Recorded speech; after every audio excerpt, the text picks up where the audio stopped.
Getsemani bukan taman biasa, itu bukan tempat hiburan, bukan tempat pelarian, tapi medan pertempuran terhebat yang pernah dialami oleh Yesus. Bukan pertempuran dengan iblis, melainkan pertempuran dengan kehendaknya sendiri. Disinilah sisi paling manusiawi dari Yesus dipertontonkan secara nyata. Di sepanjang pelayanannya, kita melihat kemuliaannya, menyembuhkan orang sakit, membangkitkan orang mati, berjalan di atas air, memberi makan ribuan orang. Tapi di taman ini yang kita lihat adalah sosok manusiawinya yang lemah, tersungkur, bergumul, dan menangis. Yesus berkata, "Jiwaku sangat sedih, seperti mau mati rasanya." Ia tidak sedang bermain peran, ia tidak sedang berpura-pura. Ia benar-benar gemetar. Ia tahu apa yang menantinya, pengkhianatan, penyiksaan, penyaliban, dan yang lebih berat dari semuanya, murka Bapa atas dosa seluruh dunia akan ditimpahkan kepadanya. Karena itu ia berkata begini, "Jikalau sekiranya mungkin, biarlah cawan ini berlalu daripadaku." Momen di Getsemani ini menyingkapkan kedalaman misteri inkarnasi yang tidak terjangkau oleh logika manusia. Di dalam pribadi Yesus, natur ilahi dan natur manusiawi berdiri berdampingan, bukan setengah Allah dan bukan setengah manusia, tetapi sepenuhnya Allah dan sepenuhnya manusia.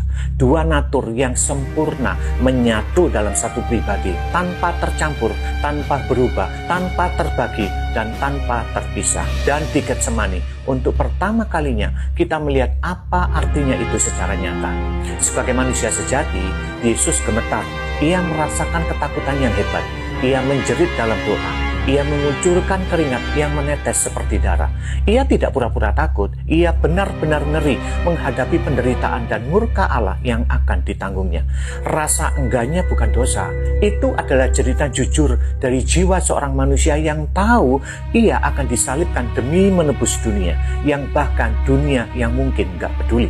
Namun sebagai Allah sejati, ia tetap seirama dengan kehendak Bapa. Di tengah kepedihan, kehendak ilahinya tidak pernah menyimpang.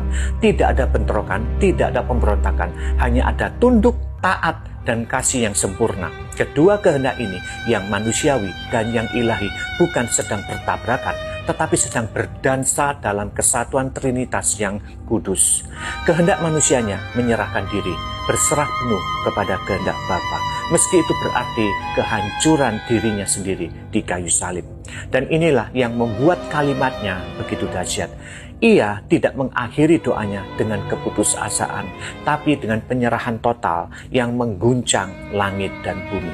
Ia berkata begini, "Bukan kehendakku, melainkan kehendakmu yang jadi." Getsemani adalah garis batas antara kehendak diri dan kehendak Bapa.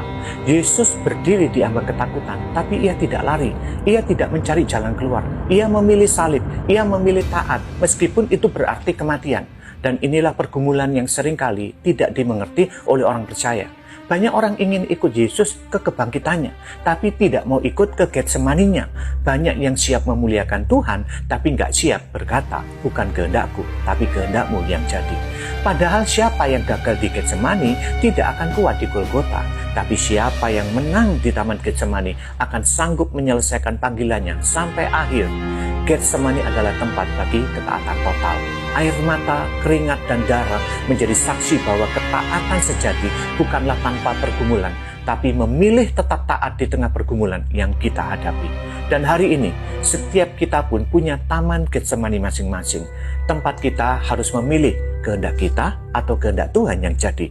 Pilih kenyamanan kita atau pilih salibnya. Dan pertanyaannya, apakah kita akan lulus? Taat itu tidak selalu menyenangkan. Kadang taat berarti kita harus berkata tidak pada sesuatu yang kita inginkan.